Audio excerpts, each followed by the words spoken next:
শ্রীমদ্ভগবদ্গীতা পঞ্চম অধ্যায় কর্মসন্ন্যাস যুগ। অনুবাদ: যিনি জিতেন্দ্রিয় তিনি মন দ্বারা সর্বকর্ম ত্যাগ করিয়া নবদ্বারযুক্ত দেহে পরম সুখে বাস করেন। আপাত দৃষ্টিতে তিনি কর্ম করেন না, কাউকে কিছু করানো না।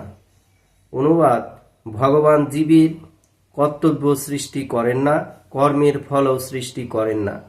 মানব স্বভাব বশতই প্রকৃতির দ্বারা কর্ম করিতে প্রবৃত্ত হয়। অনুবাদ: ভগবান কাহারও পাপ বা পূর্ণ লয় না।